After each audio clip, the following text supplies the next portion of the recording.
Hi everyone and welcome to all. इस video में cover करने वाले हैं मंथली मैगजीन पेपर 2 का नवंबर मंथ में जितना भी इंपॉर्टेंट न्यूज़ रहे हैं जो कि फ्रिक्वेंटली न्यूज़ में रहे हैं और स्पेशली पेपर 2 में पूछे जाने के जितना भी चांसेस हैं उस टॉपिक को यहाँ पे कवर करने वाले हैं। तो पूरा ये नवंबर मंथ में जो इंपॉर्टेंट रहे हैं उसको यहाँ पे कवर करेंगे। मस्ट प्रिपेयर टॉपिक्स हैं, अगर इन टॉपिक्स को प्रिपेयर नहीं किए होंगे है ना तो एक बार थोड़ा सा इसके बारे में ओवरव्यू ले लेना, ठीक है। बाकी स्टार्ट करते हैं विदाउट वेस्टिंग एनी टाइम। सबसे पहले जो इंटरनल सिक्योरिटी है, तो इस नवंबर मंथ में जो इंटरनल सिक्योरिटी है उसमें से जो व्हाइट कॉलर टेररिज्म है, देखो एक तो होता है टेररिज्म है ना, और टेररिज्म में स्पेशली यहाँ पे व्हाइट कॉलर टेररिज्म के बारे में यहाँ पे डिस्कस करना है क्योंकि ये न्यूज़ में रहे हैं। उसके बाद जो न्यूक्लियर आर्म रेसेस हैं और उसमें इंडिया का क्या स्टेक्स है, किस तरीके से इंडिया रिस्पॉन्सिबल है या फिर रिस्पॉन्सिबल के साथ ही साथ कैसा इंडिया जो है इस न्यूक्लियर आर्म रेसेस में अपने को एज ए स्टेबल यहाँ पे कर सकते हैं। क्योंकि अगर आर्म रेसेस में जाओगे, आर्म रेसेस का मतलब होता है कि बड़े बड़े जितना भी न्यूक्लियर वेपन्स हैं है ना, हथियार से इन सबको बनाना, और ये हथियार को बनाओगे तो सबसे ज़्यादा इसमें मनी स्पेंड होता है, फंडिंग बहुत ज़्यादा चाहिए। अब इंडिया के पास उतना ज़्यादा फंडिंग नहीं है कि इतना ज़्यादा आर्म रेसेस में लेके जा सके, क्योंकि अगर आर्म रेसेस को आगे बढ़ाओगे तो जितना भी सोसाइटल स्कीम्स है उसको कट करना पड़ेगा। तो किस तरीके के जो है इंडिया यहाँ पे स्टेप ले सकते हैं तो इसके बारे में यहाँ पे पता होना चाहिए। इंटरनल रिलेशन, जो इंटरनेशनल रिलेशन है उसमें से जो रीजनल ग्लोबल जो न्यूक्लियर रिस्क है और उसमें इंडिया का क्या अप्रोच है जिसके थ्रू डिसआर्मामेंट यहाँ पे कर सके, ये दोनों न्यूज़ यहाँ पे देखोगे। न्यूक्लियर आर्म रेसेस और ये वाला थोड़ा सा यहाँ पे अपोजिट डायरेक्शन में देखने को मिल रहे हैं कि एक तरफ बात कर रहे हैं आर्म रेसेस का, एक तरफ बात कर रहे हैं डिसआर्मामेंट का। एक चीज़ और ध्यान रखना कि नवंबर मंथ में कुछ जो टॉपिक्स है रिपीट हुए हैं, ठीक है। अक्टूबर या फिर सितंबर मंथ से जो है थोड़ा सा यहाँ पे रिपीट हुए हैं, तो बार बार इसको कवर नहीं करना है। अगर डाटा एक्स्ट्रा अपडेट करना है तो डाटा बस को अपडेट कर लेना है, ठीक है। और बताते चला जाऊंगा कि कौन कौन से जो है न्यूज़ यहाँ पे रिपीट हो रहा है, तो उसको अलग से और प्रिपेयर मत करना क्योंकि सितंबर अक्टूबर में उसको प्रिपेयर कर चुके हैं, तो एक्स्ट्रा यहाँ पे प्रिपेयर करने की जरूरत नहीं है। G20 का समिट यहाँ पे कंडक्ट किए गए थे 2025 का, तो इसका क्या इम्पैक्ट पड़ा, क्या स्टेप्स लिए गए हैं। फिर G2 के बारे में हमें पता होना चाहिए। इंडिया भूटान रिलेशन हो गया। अब ये इंडिया भूटान रिलेशंस को एक बार और कवर कर चुके हैं तो इसको कवर करने की जरूरत नहीं है, ठीक है। इंडिया यूएस का जो डिफेंस टाई है, फिर इंडिया इजराइल रिलेशन हो गया, इन सब चीज़ के बारे में कवर करना है, किस तरीके से रिलेशन एट प्रेजेंट एग्जिस्ट कर रहे हैं। इसमें सबसे ज़्यादा इंपॉर्टेंट होते हैं डाटा हो गया, फैक्ट्स हो गए है ना, इन सबको इनकॉर्पोरेट करना, क्या क्या एग्रीमेंट यहाँ पे हुए हैं इन दोनों कंट्री के बीच, दोनों देशों के बीच, ये सब पॉइंट हमें जानना यहाँ पे जरूरी होता है। फिर आता है इकोनॉमी। अब ये इकोनॉमी में जो मैन्युफैक्चरिंग सेक्टर है, और मैन्युफैक्चरिंग सेक्टर जो कि सेकेंड कैटेगरी के सेक्टर होते हैं, प्राइमरी सेक्टर है ना, सेकेंडरी सेक्टर और टर्चरी सेक्टर, उसके बाद और दो सेक्टर होते हैं, लेकिन ये जो सेकेंडरी सेक्टर का एग्जांपल है मैन्युफैक्चरिंग सेक्टर, तो किस तरीके से इंडिया में यहाँ पे जीडीपी में रोल प्ले कर रहे हैं, इंडिया को एडवांसमेंट में किस तरीके से रोल प्ले कर रहे हैं, तो ये सब इसके बारे में हमें पता होना चाहिए। फिर इंडिया का जो रिसर्च है, जो रिनोवेशन है, इनोवेशन है, रिसर्च एंड डेवलपमेंट है, इन सब चीज़ के बारे में यहाँ पे आर्टिकल्स आए थे है ना, न्यूज़ में है।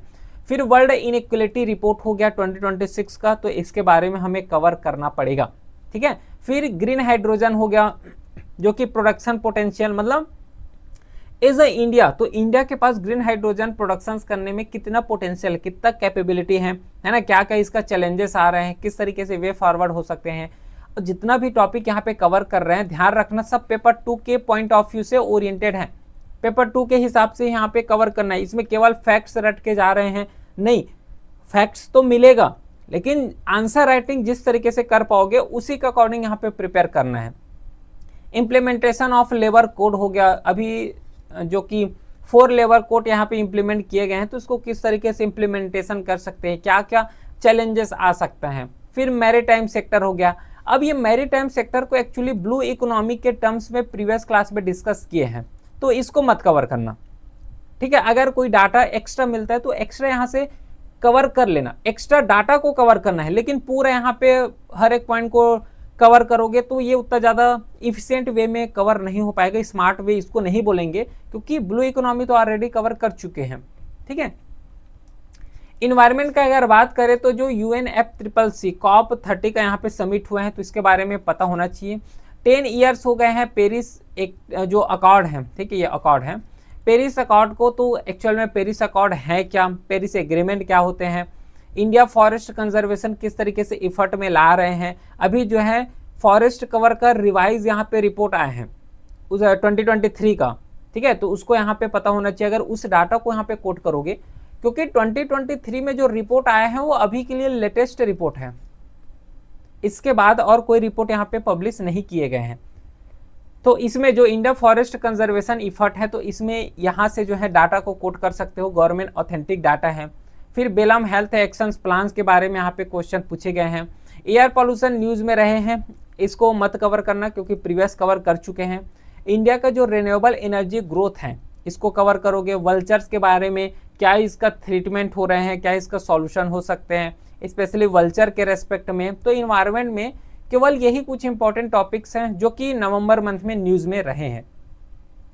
सोशल इशू का अगर बात करें तो सोशल इशू में जो जुवेनाइल जस्टिस सिस्टम है इसके बारे में हमें पता होना चाहिए। फिर वायलेशन अगेंस्ट वुमेन हो गया, जो कि एक ग्लोबल भी क्राइसिस है और नेशनल क्राइसिस है। दोनों तरीके के जो है इसको थ्रेट यहाँ पे देखने को मिलता है, ग्लोबल लेवल में भी और नेशनल लेवल में भी।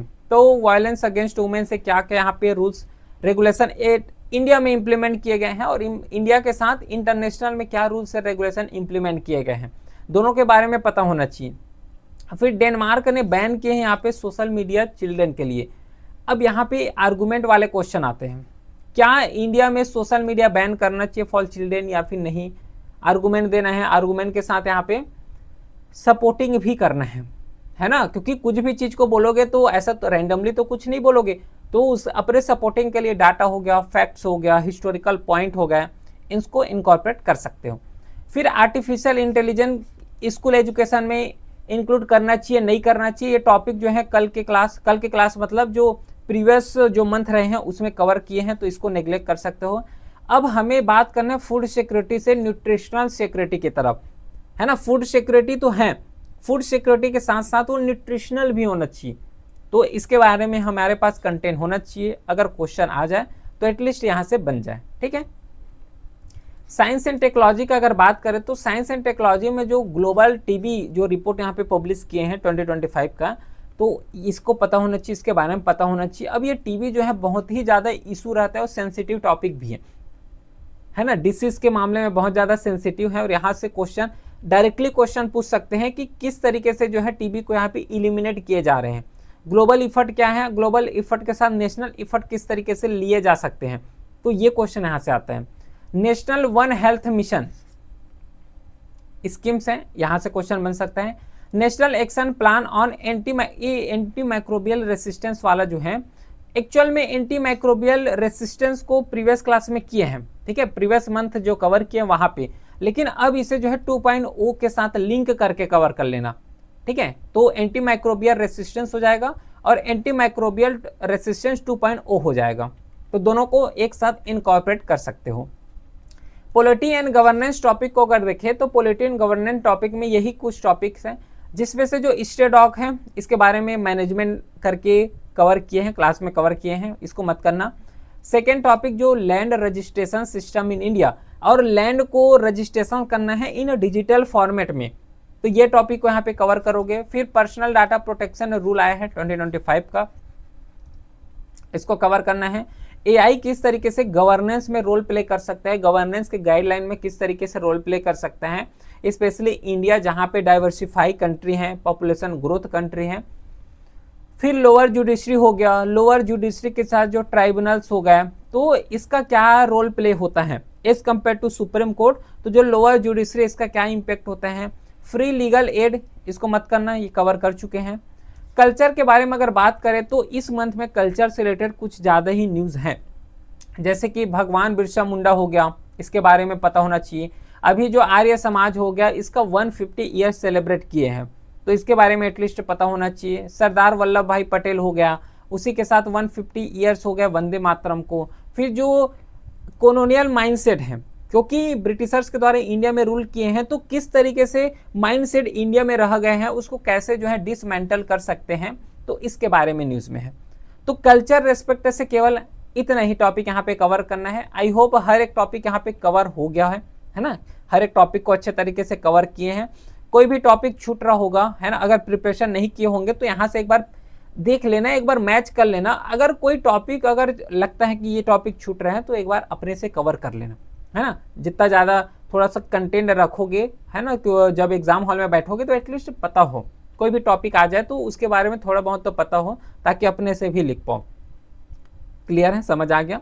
फिर मिलते हैं क्लासेस में, तब तक के लिए thank you, well done, have a great day.